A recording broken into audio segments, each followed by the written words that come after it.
السلام علیکم Wajid info point کے ساتھ میں ہوں محمد واجد۔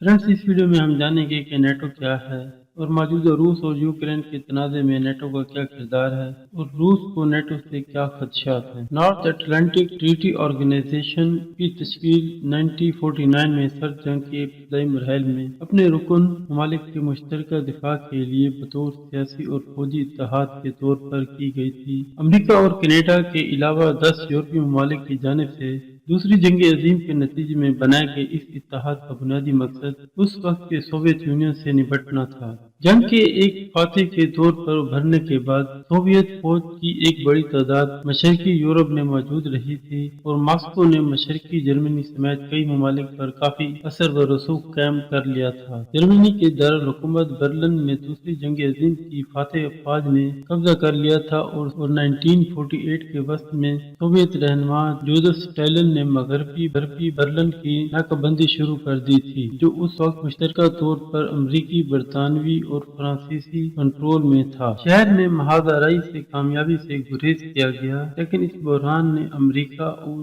11 دیگر ممالک برطانیہ، France, Italy, Canada, Norway, Belgium, Denmark, Netherland, پرتگال، آئس لینڈ اور لکسمبرگ نے ایک سیاسی اور فوجی اتحاد تشکیل دیا۔ 1952 میں اس تنظیم میں یونان اور ترکی کو شامل کیا گیا، جبکہ 1955 میں مغربی جرمنی بھی اس اتحاد میں شامل ہوا۔ دوسری جانب 1955 میں سوویت روس نے نیٹو کا مقابلہ کرنے کے لیے مشرقی یورپ کے کمیونسٹ ممالک کا الگ فوجی اتحاد بنا لیا، جسے وارسا پیکٹ کہا جاتا ہے۔ 1991 میں سوویت یونین کے خاتمے کے بعد وارسا معاہدے میں شامل متعدد ممالک نے وفاداریاں بدل لیں اور نیٹو کے رکن بن گئے۔ اس وقت نیٹو اتحاد میں 30 ممالک شامل ہیں۔ نیٹو اور یوکرین کے ساتھ روس کا مسئلہ کیا ہے؟ یوکرین سابقہ سوویت یونین کا ایک حصہ ہے، جس کی سرحد روس اور یورپی یونین دونوں سے ملتی ہے۔ یہاں روسی باشندوں کی ایک بڑی آبادی ہے اور روس سے قریبی سماجی اور ثقافتی تعلقات ہیں۔ کریملن یوکرین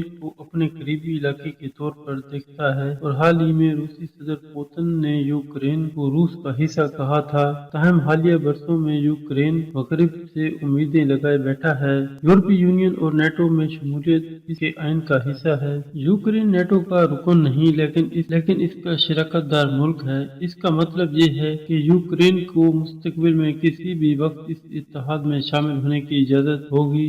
روس مغربی طاقتوں سے اس بات کی یقین دہانی چاہتا ہے کہ ایسا کبھی نہیں ہوگا۔ تاہم امریکہ اور اس کے اتحادیوں کا کہنا ہے کہ ایک خود مختار ملک کے طور پر یوکرین کو اپنے سیکورٹی اتحاد کے بارے میں فیصلہ کرنے کی آزادی ہونی چاہیے اور یہ کہ وہ یوکرین کو نیٹو میں شامل ہونے سے روک نہیں سکتے۔ اب سوال یہ پیدا ہوتا ہے کہ روس کو اس سے کیا خدشات ہیں؟ روس کے صدر کا دعویٰ ہے کہ مغربی طاقتیں اس اتحاد کو روس کو گھیرنے کے لیے استعمال کر رہی ہیں اور وہ چاہتے ہیں کہ نیٹو مشرقی یورپ میں اپنی فوجی سرگرمیاں بند کر دے۔ وہ ایک عرصے سے اس بات پر زور ڈالتے آئے ہیں کہ امریکہ نے 1990 میں دی گئی اس ضمانت کو ختم کر دیا، جس کے مطابق نیٹو اتحاد مشرق میں نہیں پھیلے گا۔ امریکہ کا کہنا ہے کہ اس نے ایسی کوئی ضمانت نہیں دی تھی، لیکن 2014 کی ابتدا میں جب یوکرین نے اپنے روسی نواز صدر کو معزول کر دیا تو روس نے یوکرین کے جنوبی جزیرہ نما کریمیا کو اپنے ساتھ ملا لیا۔ اس نے روس نواز علیحدگی پسندوں کو بھی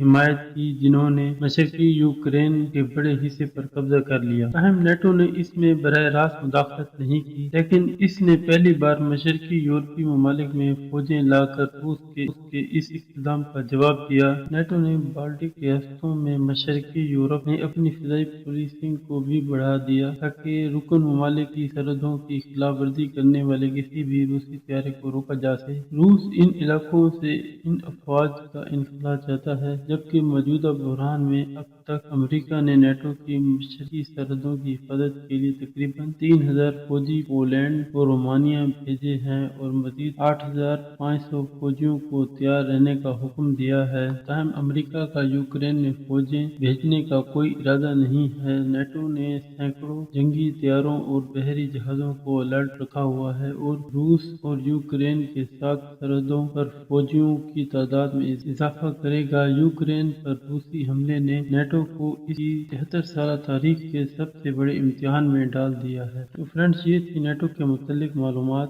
اور اپنی رائے کا اظہار آپ کمنٹس باکس میں کر سکتے ہیں۔ شکریہ۔